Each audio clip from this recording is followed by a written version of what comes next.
हमारे निरंतर भजन में ये 20 बातें बाधा पहुंचा देती हैं। यदि हम अखंड भजन करना चाहते हैं, हमारा निर्दोष भजन हो, तो इन 20 बातों से बचना चाहिए। पहली है, अपने जीवन में जांच कर लेना। इष्ट से, गुरु से विमुख करने वाले पुरुषों का या स्त्रियों का या विषयों का किसी भी तरह से हम संग न करें। पहली बात, आराध्य देव गुरुदेव के वचनों में अविश्वास पैदा कर दे, हमारी भक्ति को बाधित कर दे, चाहे वो स्त्री शरीर हो, चाहे वो पुरुष शरीर हो, चाहे वो कोई विषय ही क्यों ना हो, हमें उससे संपर्क नहीं रखना। भगवद विमुख करने वाले पुरुषों का संग नहीं करना, पहला लक्षण है। अगर वो कोई है हमारे जीवन में, तो हमारा भजन बाधित हो जाएगा। हमें संग नहीं करना, समझना है, हमें संग नहीं करना। मानो भगवत मार्ग में विरक्त हैं तो, पर जो गृहस्थ है भजन करके भगवत प्राप्ति चाहता है, परिवार में अलग अलग उद्देश्य वाले, अलग अलग भाव वाले हैं, भिन्ने भिन्ने मति, अलग अलग मति वाले हैं। अब वो कैसे भजन करे? अपने को संपर्क नहीं रखना, अपने को जो कर्तव्य पालन करना वो करना, लेकिन हमको उनकी बात नहीं सुननी, उनका संग नहीं करना, उनका चिंतन नहीं करना। अगर इतनी चतुराई नहीं तो फिर भजन बाधित हो जाएगा। जासे होए स्नेह राम पद एतो मतो हमारो, जिससे प्रभु के चरणों में प्रेम हो, यह सबसे बड़ा मत है। गोस्वामी तुलसीदास जी कह रहे हैं, हमारे आराध्य देव गुरुदेव इनमें अश्रद्धा पैदा करवा दे। आराध्य देव का नाम, आराध्य देव की लीला, आराध्य देव का गुण महिमा धाम जो गुरुदेव से प्राप्त हुआ है, उसमें हमारी अरुचि करवा दे। इससे बड़ा शत्रु और कौन हो सकता है? क्योंकि लौकिक शत्रु तो हमारे देह को नष्ट कर देगा, लेकिन ये शत्रु तो हमारे आराध्य देव के संबंध को ही नष्ट कर रहा है, ये तो हमारे परमार्थ को ही नष्ट कर रहा है। सबसे पहला, इन 20 विघ्नों में आराध्य देव गुरुदेव के प्रति अश्रद्धा, अरुचि पैदा करवा दे। ऐसे बहिर्मुख कुसंगी का संग नहीं करना, चाहे वो स्त्री शरीरधारी हो, चाहे वो पुरुष शरीरधारी हो, या कोई विषय ही क्यों न हो। जिस विषय के सेवन से आराध्य देव गुरुदेव के प्रतिकूल आचरण बन जाए, हमें वो विषय सेवन नहीं करना। दूसरा, अधिक बोलना। मननशील महात्मा को ज्यादा बोलने का अवसर नहीं है। प्रायः आप देखना भजनानंदी उपासक मौन व्रती मिलेंगे। एक होता है जड़ मौन और एक होता है विचार मौन। उपासक को विचार मौन रहना ही चाहिए। आवश्यक है तो उत्तर दे दिया कम शब्दों में, अनावश्यक बात बोलनी ही नहीं है। कोई चाहे नाराज हो या प्रसन्न हो, हमें इससे मतलब नहीं। हमें अपने सिद्धांत से चलना है। बैठ करके गप्पे नहीं मारनी, कम शब्दों में उत्तर दीजिए और मनन परायण रहकर हर समय अपने आराध्य देव का नाम मंत्र चल रहा है। अधिक बोलना ये भजन में बहुत बड़ा विघ्न पैदा कर देगा। कैसा? सबसे अधिक पाप वाणी से बनता है, क्योंकि हम इसे समझ नहीं पाते हैं। किसी की भी निंदा करने में जो हमें पाप बनता है वो बहुत बड़ी गठरी होती है। पर निंदा के किएते आवत नहीं कछुआत, मूर्ख पर्वत पाप को, पर्वत पाप को ले चल अपने साथ। बड़ा भारी पहाड़ पाप का रख लिया। और भजनानंदी उपासक को ये समय कहां है किसी के विषय में बोलने का? पर देखो, अपने लोगों में अगर ये विघ्न है अधिक बोलना, तो दो बातें आ ही जाएंगी, किसी की स्तुति और किसी की निंदा, किसी के गुण का वर्णन और किसी के अवगुण का वर्णन। ये आपके भजन में बाधा पहुंचा देगा। अधिक बोलने से मिथ्या भाषण निकल जाएगा, अधिक बोलने से किसी की निंदा निकल जाएगी, ये आपके लिए हानिकारक होगा। अहितकारी वचन, मिथ्या वचन, निंदा से भरे वचन, ये हमारे जिह्वा में नाम भगवान को प्रकाशित नहीं होने देंगे, मंत्र में रुचि नहीं हो पाएगी। अधिक बोलना। तीसरा है नवीन नवीन भोगों को भोगने की इच्छा रखना। आज ऐसे भोजन बनाया जाए, आज ऐसे किया जाए, आज ऐसे किए, किसी भी इंद्रियजन्य भोग को नवीन नवीन प्रक्रिया से भोगने की इच्छा रखना, ये भजन के लिए बहुत हानिकारक है। शरीर के प्राण पोषण के लिए ही हमें केवल अन्न जल आदि का आवश्यक ग्रहण करना होगा, जिससे हमारा शरीर भजन मार्ग में सहायता दे। बस अगर इसी जन्म में भगवत प्राप्ति करना है तो आपको चारों तरफ से अपने आप को घेरना होगा। अगर हमारी इंद्रियां, हमारा मन विषय सेवन में ही बना रहा तो भगवदानंद किससे हम अनुभव करेंगे? कैसे हम भगवत चिंतन में तन्मय होंगे? बिना तन्मयता के आराध्य देव की अनुभूति नहीं होती। चौथा, अधिक सोना। जो बहुत नींद लेते हैं तो तमोगुण की अधिकता के कारण भजन नहीं बनता है। आपको आश्चर्य होगा कि ऐसा कैसे हो सकता है। भजन की जब लगन लगती है, 11 बजे रात्रि के शयन करना, 2 बजे उठ जाना, स्नान किया, शौच किया, वृंदावन की परिक्रमा की, ऐसी दिनचर्या, और 2 बजे दिन में माधुकरी मांग के पाना, कोई बाल भोग, ये सब चाय नाश्ता कुछ नहीं, 2 बजे दिन में। आपको लगेगा कि ऐसा कैसे हो सकता है। यही अपने यही वृंदावन, बाहर की बात नहीं है, वृंदावन की हित धाम की छोटी कुटिया की बात बता रहे हैं। बिजली का कनेक्शन कटा हुआ, नहीं चाहिए बिजली। अगर हम विषय सेवन में रुचि रखेंगे तो हमारी रुचि भजन की कैसे बनेगी? और शरीर है ये जड़ है, इसको जैसे रखो वैसा अभ्यास बन जाएगा। कह रहे काशी में देखा, 2 घाटों के बीच की दरार में एक महात्मा रहते थे, रात्रि के 12-1 के लगभग निकलते थे। जो युगल किशोर ने बताया, हम अवश्य दर्शन के, हम तो घाट में ही रहते हैं, हम तो यहीं बैठ जाएंगे, देखेंगे। और निकले, एक अंगोछा की लंगोटी लगाए हुए, बस अस्थिमात्र होए रहे शरीरा, गौर वरण तेजोमयी उनकी दृष्टि, गए गंगा जी का स्नान किया, जब साष्टांग दंडवत करके। ये हमारा मतलब एक स्वभाव था कि कुछ भी ऐसा तो उससे बात करना, उनसे कि स्थिति कहाँ है, कैसी इनकी धरा है। तो जब संभाषण के लिए प्रार्थना की तो सुने का एकदम निरपेक्ष महापुरुष, उनको किसी की अपेक्षा नहीं। पर जब दैन्य होकर प्रणाम मुद्रा में, तो रात्रि का समय एकांत घाट में हम ये कि महाराज जी आप इसमें कैसे रह लेते हैं? बस ऐसे पतली सी एक लंबी दरार थी, उसी में घुस जाते थे और एक पत्थर का टुकड़ा ऐसे रख लेते थे। वो कैसे आप रहते हैं? तो मतलब घाट में तो वैसे ही गर्मी पड़ती है, उनका अभ्यास से ऐसे अंदर रहते हैं। और रात्रि में निकलते तो भोजन का, रात्रि में तो भोजन भी नहीं मिलता। तो उनका मारवाड़ी क्षेत्र में सब लोग प्रसाद पाके, बाहर बड़े बड़े ड्रम रखे होते हैं, वो तो सुबह ड्रम फेंके जाते हैं, उनमें जो बचा हुआ जूठन है वो बटोर लेते हैं, आके पा लेते हैं, शौच स्नान करके फिर अंदर 24 घंटे में। ये भी भगवत प्राप्ति का स्वरूप है। कैसे अपने अभ्यास योग युक्त है ना, ये जन्म अभ्यास के लिए मिला है। चित्रकूट में रामलीला हो रही थी, नवीन अवस्था थी 16-18 के बीच की स्वामी जी की।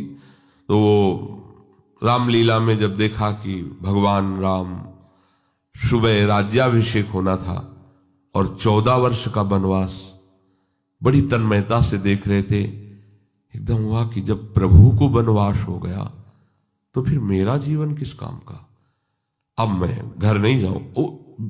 महापुरुषों में एक विचारधारा अलग बनती है, अब तो जीवन किसका। भाग पड़े वहां से रामलीला से, गंगा के किनारा पकड़ा।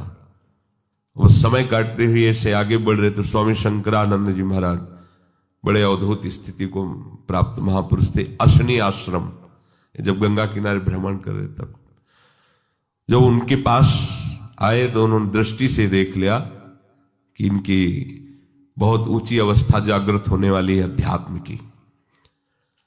तो उनका बेटा कैसे तुम्हारा तो ये जो वेश है और ये अवस्था है तो पढ़ने की है, ऐसे कैसे? तो उन्होंने बताया स्वामी जी मैं रामलीला देखकर भगवान का वनवास मैं सहन नहीं कर पाया, अब मैं निश्चय करता हूं कि आजीवन वनवास करूंगा।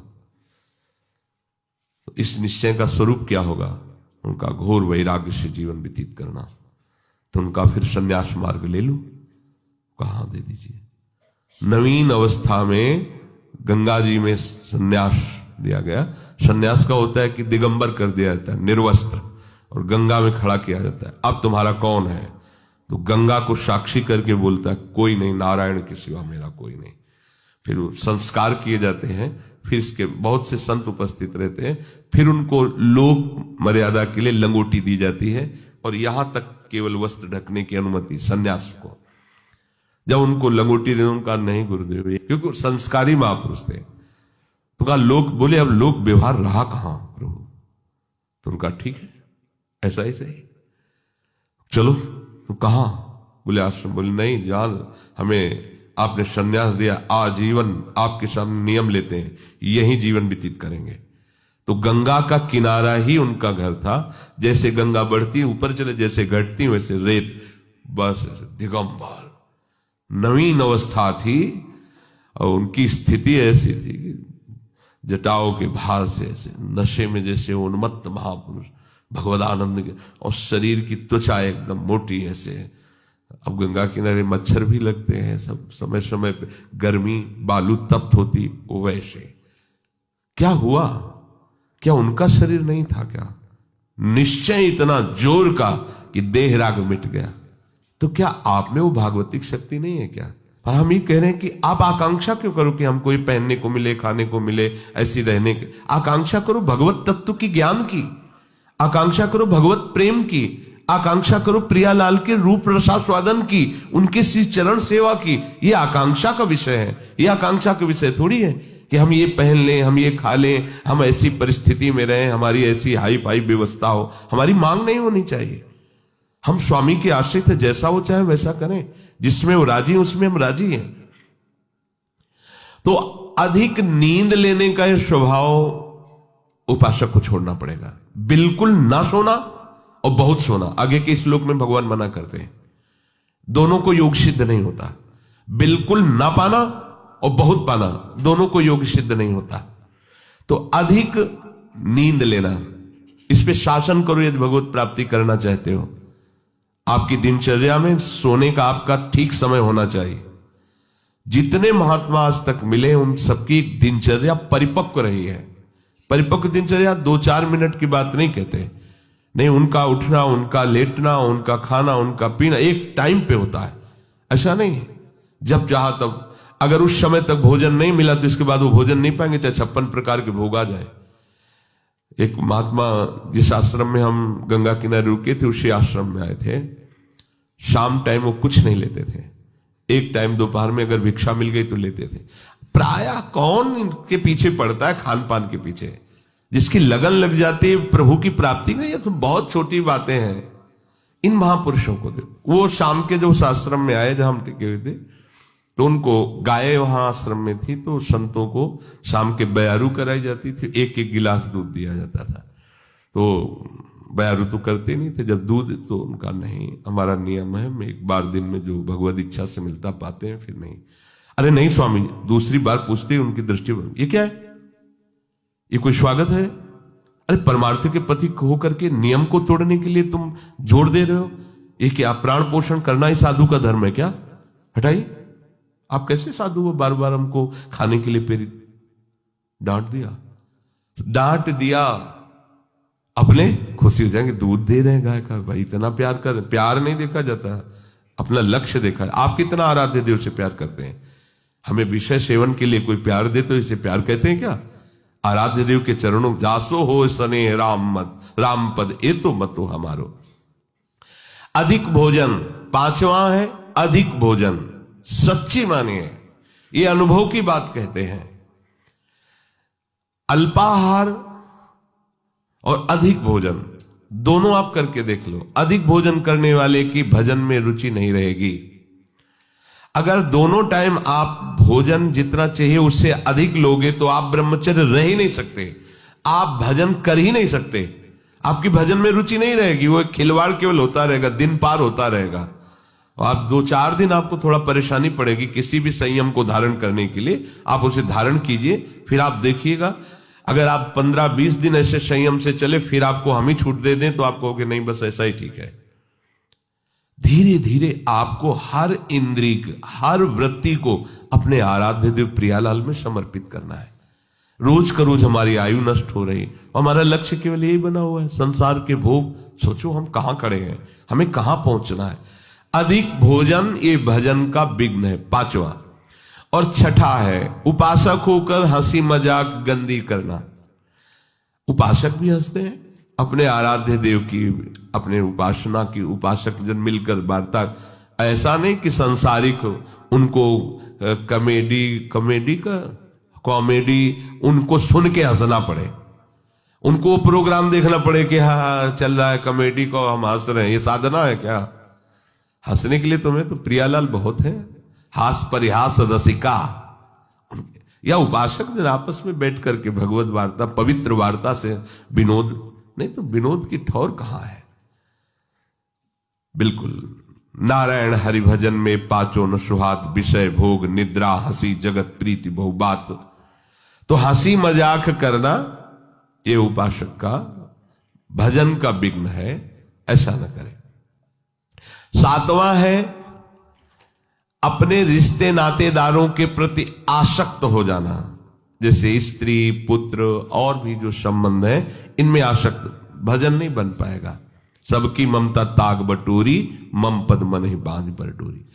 8वां है क्रोधी स्वभाव बना लेना, जरा से कोई बात करे तो बस एकदम गुस्सा हो जाए।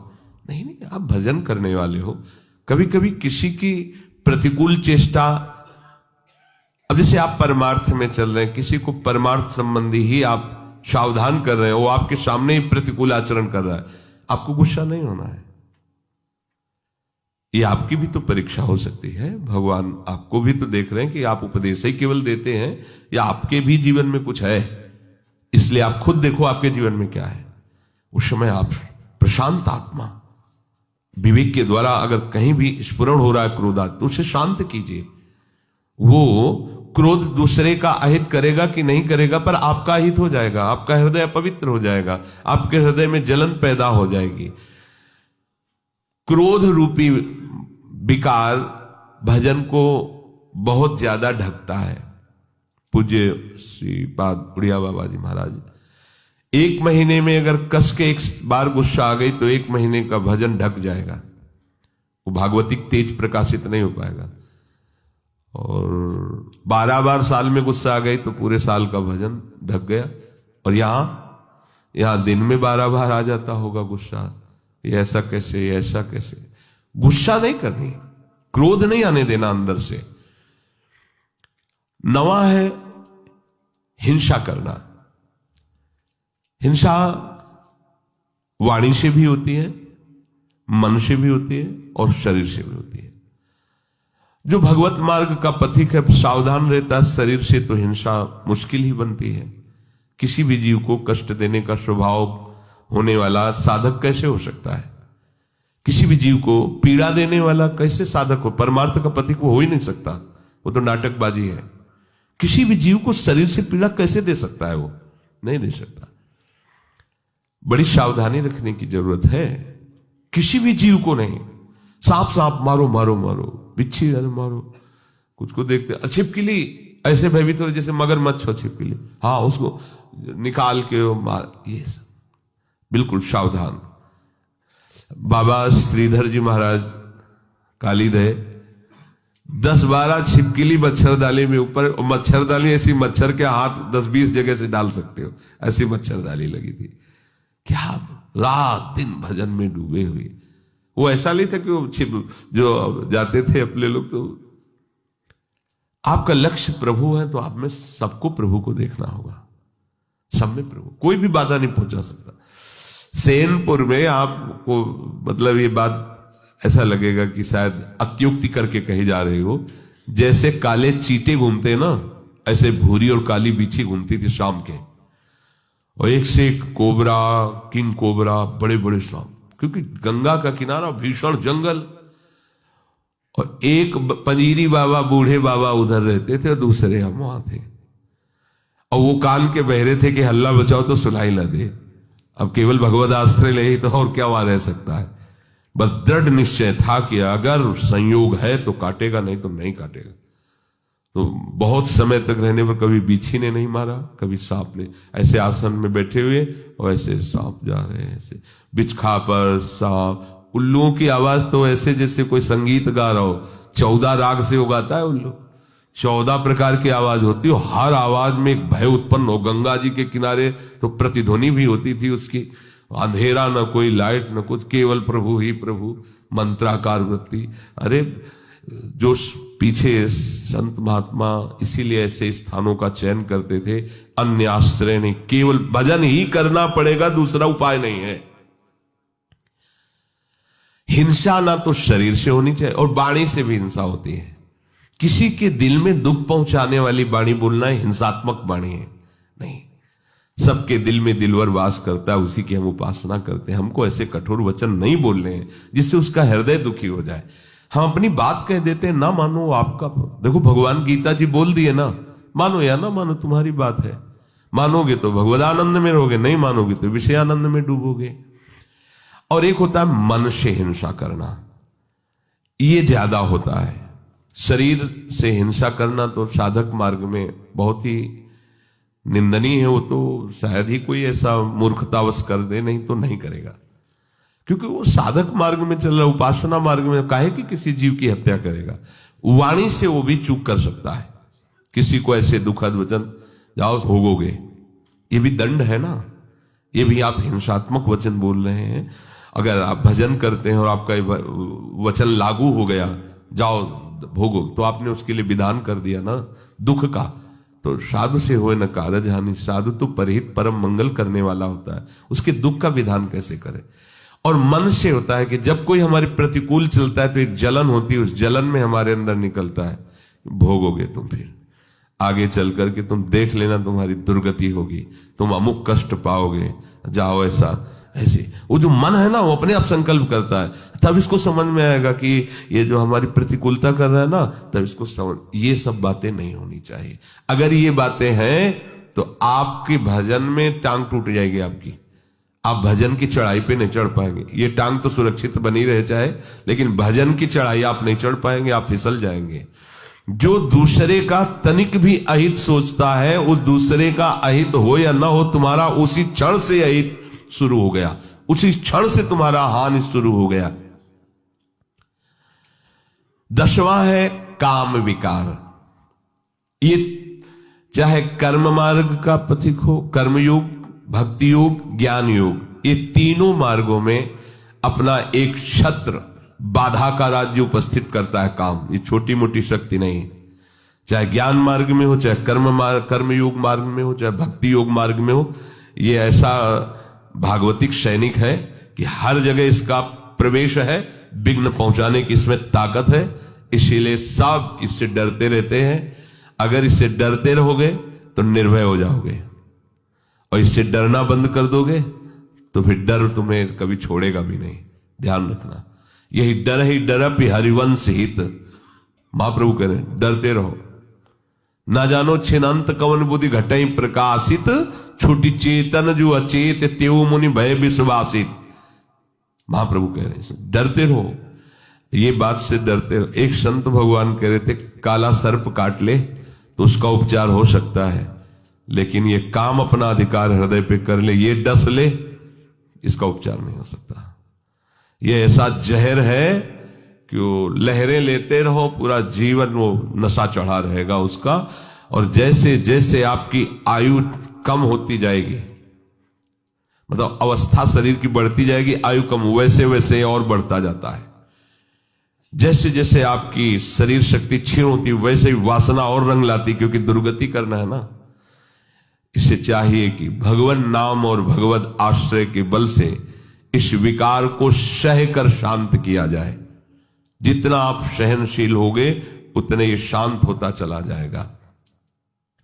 11वां, अपनी निंदा होने पर सहन न करना। ये भजन में बाधा है। जब अपनी निंदा हो तो आनंद मनाना चाहिए अंदर से, कि जो हमें प्रारब्ध भोग भोगना था दंड रूप में, वो निंदा करके उसको नष्ट कर रहा है, बड़ी कृपा हुई। अंदर से इस बात को समझिएगा। अगर हमारी कोई निंदा कर रहा है तो हमें आनंदित होना चाहिए, हमारा परमार्थ मार्ग साफ हो रहा है। ध्यान रखना, हमारा परमार्थ मार्ग जो बाधित होने वाला था उसकी निंदा से कट गया। बहुत बड़ा प्रभाव है। बिना भोगे तुम्हारे प्रारब्ध का नाश करा दे वो निंदक है, इससे बड़ा कोई हमारा सहयोगी नहीं है। साधो निंदक मित्र हमारा, चरणदास जी ने इसमें बड़ा आशीर्वाद दिया है कि जो कोई निंदा करे हमारी उतरे भव से पारा साधो, क्योंकि उसने हमारे परमार्थ को साफ कर दिया। प्रशंसा करना वाला तो परमार्थ में रोड़ा पैदा कर दिया, देहाभिमान फिर पुष्ट होगा और भगवत चरणारविंद का आश्रय छूट जाएगा। लेकिन निंदा करने वाले ने भगवत आश्रय पुष्ट कर दिया, परमार्थ को बिल्कुल पवित्र और साफ कर दिया। आए हुए बुरे प्रारब्ध को नष्ट करने के लिए ये जो हमारी प्रभु निंदा कराते हैं, बहुत कृपा है छुपी हुई इसमें। उसे हमें भोगना पड़ता, सड़ना पड़ता। कई बार सुनाया है कि भगवान वशिष्ठ जी कुल पुरोहित थे और वो चक्रवर्ती सम्राट पे पद में थे, तो उनके शरीर में किसी पूर्व कर्मा अनुसार वो कुष्ठ हो गया था, गलित कुष्ठ। तो राजगद्दी पे थे, पर ढक के ऐसे रहते। तो वशिष्ठ जी से कहा, इससे जीना से अच्छा है मर जाना, हम अपनी सभा में भी खुल के नहीं बैठ सकते हैं सब, गलित कुष्ठ। कोई उपाय है? तो उनका कर्म का फल तो भोगना पड़ता है, अवश्य में भोक्तव्यम कृतम कर्म शुभाशुभम। उनका महाराज कोई भी दान पुण्य कुछ ऐसा जो आप, दुर्गा दान पुण्य से नष्ट नहीं होगा। एक उपाय है, आपके बड़े भ्राता की जो पत्नी, बड़े भ्राता युद्ध में मारे गए, आप रोज जाके उनको भगवान श्री राम का चरित्र सुनाइए जो आ गया। अब रोज टाइम से 2-2.5 घंटे सभा के बाद जाते थे रात्रि में, और 10-11 बजे वापस आते। धीरे धीरे धीरे धीरे बात पूरी नगर में फैल गई, सब लोग निंदा करने लगे। देखो वैसे ही भोग भोग रहा है कुष्ठ का, और ये कितना दुराचारी है कि मां के समान पवित्र भाव जिसमें रखा जाता है बड़े भ्राता की पत्नी, अब बड़े भ्राता तो युद्ध में पधार गए, तो देखो रोज रात्रि में उनके यहाँ जाता है। अब कुष्ठ खत्म होना शुरू हुआ। अब 20-20 लोग बैठ करके उन्हीं के राजा के विषय की बात सब। एक दिन वशिष्ठ जी से कहा, प्रभु जब मुझे हमारे ये जो गुप्तचर बताते हैं आकर कि प्रजा ऐसी हमारी निंदा कर रही, तो ऐसा लगता है कि मर जाना। तो बोले कुष्ठ नष्ट करने में तुम्हारा ये बहुत बड़ा सहयोग होगा। पहले कहते थे कुष्ठ के कारण कि मर जाना अच्छा है, अब जब दवाई करवा रहे हैं तो तुम कह रहे हो ऐसा। कुष्ठ कम हुआ ना? बोले हाँ कम। धीरे धीरे सब कुष्ठ नष्ट हो गया, पूरे राज्य में ये निंदा इनकी होने लगी और कुष्ठ नष्ट हो गया। अब यहाँ नाक का बचा, तो उनका भगवान नाक का बच्चा। बोले कभी ये नष्ट नहीं होगा। क्यों? बोले वे वशिष्ठ के हिस्से का है, और हम जानते हैं तुम वहां रामचरित्र सुनाने जाते हो, कोई गलत लगे। फिर बुलाया पूरी प्रजा को और सभा में बताया कि ऐसा ऐसा ऐसा, तो गलित कुष्ठ उनका नष्ट हो गया। ये जो हमारी निंदा करने वाले हैं, ये जो हम केवल भोग कर ही उसका समन होता, उस पाप को, उस अपराध को अपनी निंदा जिह्वा से, संतों ने कहा मां से भी ज्यादा ये दुलार करते हैं। मां तो हाथ से मल साफ किया होगा, ये हमारे उस कर्म जनित मल को वो जिह्वा से साफ कर देते हैं निंदा करके। तो निंदा जब हमारी हो रही हो, अपमान हो रहा हो, तो हमें सहन करना चाहिए। हमारे बहुत बड़े बुरे प्रारब्ध का वो निवारण कर रहे हैं। पर ऐसा बहुत कम होता है। जब निंदा होती है तो हम जब उसकी निंदा खुद करने लगते हैं, तो उसका परिणाम ही होता है जो हमारे पास था वो तो था ही और वापस आ जाता है। पर निंदा के किए थे आवत नहीं कछुआत, मूर्ख पर्वत पाप को ले। हमें दूसरे की निंदा नहीं करनी, पर अपनी निंदा हो तो आनंद पूर्वक सहना है। किसी से कहना भी नहीं कि वो हमारी निंदा करता है, नहीं, जो पूरा काम होना है उसमें घाटा पड़ जाएगा। परम लाभ की बात है, ध्यान देना। पर ये सहल नहीं होती बिल्कुल, और ये बिल्कुल निर्मल कर देगा आपको। निंदक नियरे राखिए आंगन कुटी छवाए, बिना साबुन पानी बिना निर्मल करे सुहाए। कह रहे ज्यादा दूर मत रखो, सीधे आंगन में रखो, जिसे निकलते बैठते हो तुम्हारे कान में निंदा पड़े। अगर कहीं भगवान ऐसी पवित्र व्यवस्था कर देते हैं कि कोई निंदा करे तो उसका विरोध कभी न करे, चुप रहे, यद्यपि बहुत कड़वी दवा है। वो तुम ऐसा कह रहे थे, अरे वो क्या पापी पुरुष हैं इसीलिए संतों पर दोष लग, बिल्कुल मत बोलो, ले तो सब घाटा हो जाएगा दवा में, फिर वो उतनी सामर्थ्य नहीं रह जाएगी आपका जो रोग नष्ट होना है। शांत चुपचाप सह जाओ। जैसे कोई कहे कि वो ऐसी निंदा कर रहे थे, हाँ तो इसी लायक हम ही है ना, राधा राधा, आगे बढ़ो, अपना काम बन रहा है। श्री जी कितनी कृपालु है, बिना भोगे हमें निर्मल करके आगे बढ़ा रही। और 12वां है स्वयं दूसरों की कभी निंदा ना करना और ना सुनना। देख लो ये भजन के विघ्न है। अपनी जबान से किसी की निंदा नहीं करना, अपने कान से किसी की निंदा नहीं सुनना। और 13वां है अपनी दिनचर्या में आलस्य न करना। बहुत रोज 4 सवा 4 बजे जाना पड़ता है, कभी कभी तो सो लेते हैं या प्रमादी नहीं, या शरीर चलने लायक नहीं रहा तो बात है, नहीं तो आलस्य साधु के उपासक के परमार्थिक जीवन में बहुत बड़ा शत्रु। आलस्य नहीं होना चाहिए। और शौकीनी, कोई भी वस्त्र खान पान कुछ भी शौक के लिए नहीं होना चाहिए। आज इस रंग का चप्पल तो कल उस रंग का जूता, तो इस रंग का मुफलर तो इस रंग की जैकेट, ये परमार्थ के पथिक के नहीं। जो आपके पास वस्त्र है आराम से, उनके लिए आप शौक मत रखो कि अब ऐसा आए अब वैसा, और किसी भी तरह की कोई शौकीनी के लिए वस्तु का प्रयोग ना करो। 15वां, किसी भी तरह की प्रसिद्धि को अपने में स्वीकार मत करो। हजारों लोग प्रणाम कर रहे हैं, यश हो रहा है, ऐसा वैसा, आपका नहीं हो रहा है। वो आपके गुरुदेव और आराध्य देव का है, आपका नहीं। आप स्वीकार करोगे तो विष पी लोगे।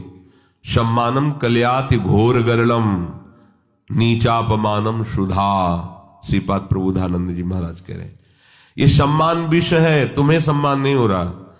अगर तुम समझते हो तुम्हारा सम्मान हो रहा है तो आराध्य देव और गुरुदेव से अलग होइए, उनके चिन्हों को धारण करना बंद कीजिए। देखो कौन तुम्हें प्रणाम करता है। उनका यश गा रहे हो इसलिए तुम्हारा यश हो रहा है, उनके दासत्व से युक्त हो इसलिए तुम्हारे सामने दास भाव से सब जन प्रणाम कर रहे हैं। तुम प्रभु के आश्रित हो इसलिए वो तुम्हारे आश्रित हो रहे हैं। केवल प्रभु का उसमें यश है, प्रभु के आश्रय की महिमा। तुम अपना कुछ मत समझ लेना, नहीं, छोड़ो। प्रभु के चिन्हों को धारण करना छोड़ो, प्रभु की बात करना छोड़ो, फिर देखो तुम्हें कौन प्रणाम करता है। तो जो भी यश कीर्ति बड़ाई सम्मान है वो हमारे गुरुदेव का है, उन्हीं के सजाए सज रहे हैं, उन्हीं के द्वारा दिए हुए मंत्र उपासना से हम आनंदित हैं, उन्हीं के आश्रय के कारण ये सब है, अपना अस्तित्व नहीं है। मान बड़ाई की चाह रखना भजन का बड़ा भारी विघ्न है कि भाई और कुछ तो नहीं है, चाहते हम पर इतना तो है कि समाज में बना रहे भजनानंदी महात्मा है, आओ आओ आओ, देखो बचपन से भजन कर रहे हैं, इनको आदर दीजिए, बड़े त्यागी महात्मा है। ये सुनने के लिए कान लालायित रहते हैं अहंकार पुष्ट होने की वृत्ति वाले के। ये नहीं होना चाहिए। जब कोई तुम्हारी बड़ाई करने लगे तो तुम्हारे हृदय में एक संकोच जनित चुभन होनी चाहिए। क्यों व्यर्थ की बात कर रहे हो? अंदर से लगना चाहिए, बनावटी नहीं, अंदर से आना। और सच्ची बात है, सच्ची बात। यदि गुरुदेव की कृपा ना हो, प्रियाजू की कृपा ना हो, तो एक बार राधा नहीं बोल सकते। तुम निरंतर भजन की तो बात जाने दो। एक दिन निष्पाप व्यतीत होना कठिन हो जाएगा, निष्पाप एक दिन व्यतीत होना कठिन हो जाएगा, और तुम्हारा जीवन निष्पाप हो रहा है केवल गुरु कृपा, आराध्य देव की कृपा। 17वां, अपने में श्रेष्ठता जनित अभिमान होना, गुरुपन होना। मैं बहुत ज्ञानी हूं, मैं बहुत, किसी भी तरह का अपने में श्रेष्ठता का अभिमान होना। देखो हमारे परम गुरु हैं श्री आचार्य चरण जी, लेकिन वो अपने को क्या बोल रहे हैं, ग्रंथ में लिख के गए, बोले क्वाहम तुच्छा परम मधमा। क्या शब्द लिख रहे हैं एक श्लोक में, क्वाहम मूढ़मति, ये अपने लिए लिख रहे हैं। जो उत्तम महाभागवत का लक्षण है उसमें दैन्य होता है। देखो, आज तक कोई श्री हनुमान जी की जोड़ का महात्मा नहीं हुआ, हनुमान जी की जोड़ का नहीं हुआ। बल में, ज्ञान में, दासत्व में, सेवा में बेजोड़ महात्मा। लेकिन आप क्या वर्णन कर रहे हैं? आप सोचो, विभीषण एक महान भागवत से मिल रहे हैं तो परिचय क्या दे रहे हैं? वहां पढ़ के देखो, असमय अधम सखा सुनो मोहू पर रघुवीर। मुझ जैसे अधम पर भी प्रभु कृपा बनाए हो मुझे दासत्व से। और जब प्रभु से पहली बार मिले तो उन्होंने यही कहा था, एक में मंद मोह मत कुटिल हृदय अज्ञान पुनि प्रभु मोहि विसारेऊ दीन बंधु भगवान। और जबकि ज्ञानिनाम अग्रगण्यम बुद्धिमताम वरिष्ठम, रोम रोम से सियाराम निकलता, जवान की तो बात जाने दो। यत्र यत्र रघुनाथ कीर्तनम तत्र तत्र कृतमस्त कांजिलम वाष्पवारि परिपूर्ण लोचनम मारुतिम नमत राक्षसांतकम। और बल विक्रम की तो कहना ही क्या, जेहगिर चरण दे हनुमंता चले उसका पाताल, जिम अमोघ रघुपति कर बाना यही भांत चले हो हनुमान। क्या उनका जोड़ है कोई? और वो अपने को कह रहे असमय अधम। भगवान ने जितना माता सबरी को दुलार दिया, बिरला है कोई ऐसा दुलार पा पाता है। और सबरी जी क्या प्रभु से कहे, अधम ते अधम अधम अति नारी तिनमा मैं मति मंद अघारी। ओहो, ये देखो महाभागवतों की वाणी। देखो, आद्य गुरु भगवान शंकराचार्य अहम ग्रह उपासना के आचार्य, और वो कह रहे हैं कि सत्यपि भेदापगमे नाथ तवाहम नमाम कीनस्तुम समुद्रो ही तरंगा कुचन समुद्रो न तारंगा। नाथ, यद्यपि ये बात सत्य है कि हम में और आप में भेद नहीं है, क्योंकि अभेद भक्ति के आचार्य हैं, अभेद ब्रह्म स्वरूप के आचार्य हैं, उसी का उपदेश करें। पर बोले प्रभु एक बात परम सत्य है कि समुद्र से ही तरंग उत्पन्न होती तो अभेद है, पर तरंग से कभी समुद्र उत्पन्न हुआ हो ऐसा कहीं वर्णन नहीं पाया गया। अर्थात हे हरि, आप समुद्र हो और मैं आपकी तरंग हूं। ये आद्य गुरु भगवान शंकराचार्य की षटपदी नामक स्तुति में वर्णन है। आप कितने भी कोई भी बड़े बड़े महापुरुष हुए हैं, उस असीम अगाध महिमा में जब तो फिर अपने को दैन्य नहीं देखा है। इसलिए कभी भी किसी को भी अभिमान की जरूरत नहीं है। अगर अभिमान किसी भी तरह का हम अपने हृदय में रखते हैं तो अभी सत्य वस्तु को जाना नहीं। जिस वस्तु को जानने के बाद कुछ जानना बाकी नहीं रहता, उस वस्तु को जब जान लिया जाता है तो अभिमान नहीं रहता। और जब तक उस वस्तु को जाना नहीं तो अभिमान किस बात का? दोनों स्थिति में अभिमान नहीं होता। जब उसको जाना नहीं, पाया नहीं, तो अभिमान किस बात? और उसको पा लेने के बाद, जान लेने के बाद अभिमान रहता ही नहीं है। 18वां, परदोष चिंतन। कभी किसी के दोषों का चिंतन न करे, क्योंकि चिंतन यदि दोषों हो तो आपके अंदर दोष आ जाएंगे। चिंतन के साथ साथ वर्णन, श्रवण, ये सब शुरू हो जाता है दोषों। ये बिल्कुल अपने भजन मार्ग में भयानक विघ्न है। 19वां, दिखावटीपना नहीं होना चाहिए। एक पद्धति से चलो।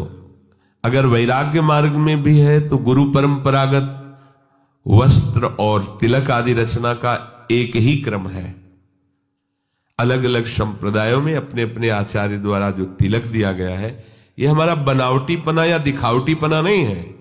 यह हमारा आचार्य प्रदत्त दासत्व का चिन्ह है।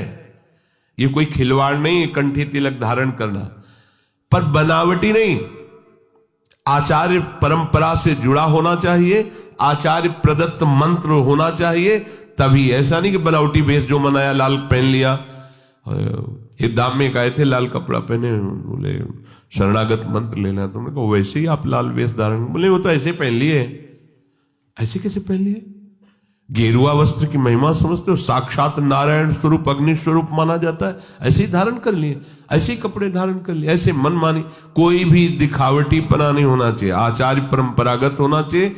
और उपास्य देव की प्राप्ति के लिए जो वैराग्य वेश धारण किया है, जो गुरु ने दिया है, प्राण निकल जाए पर उसे नहीं छोड़ना चाहिए।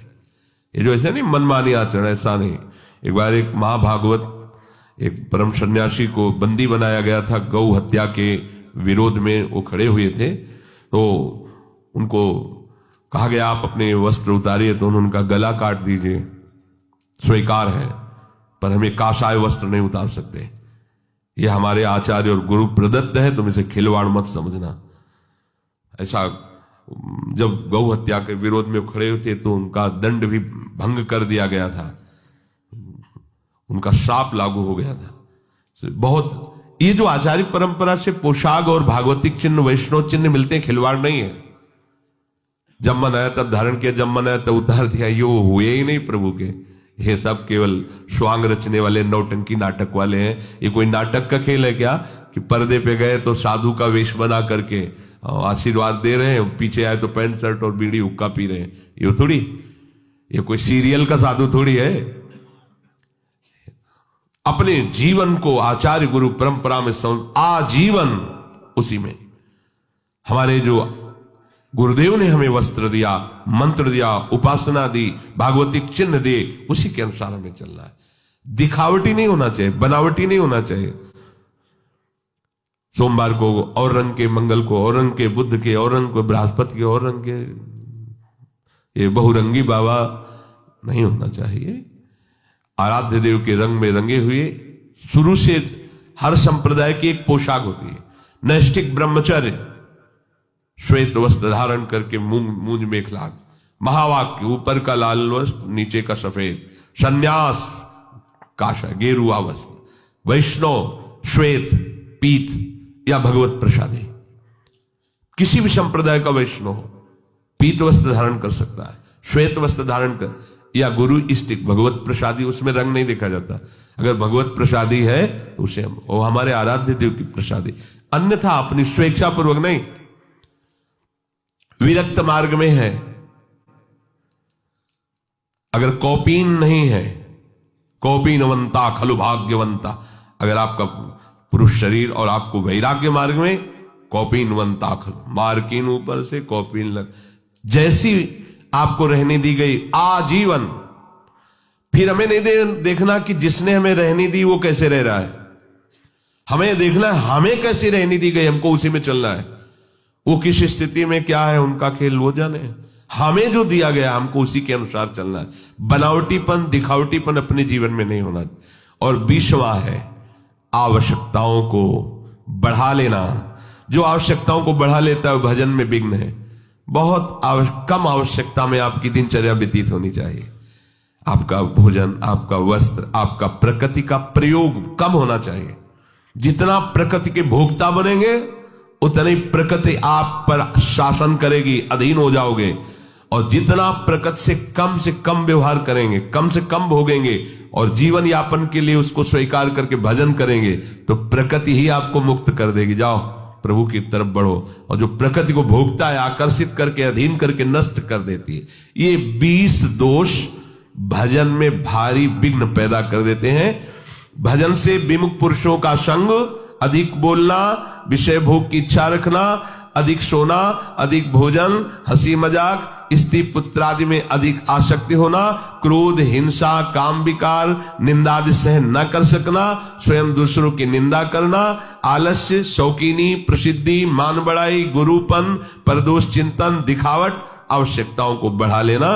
ये 20 बातों से बचा जाए तो हमारा निरंतर भजन चलेगा।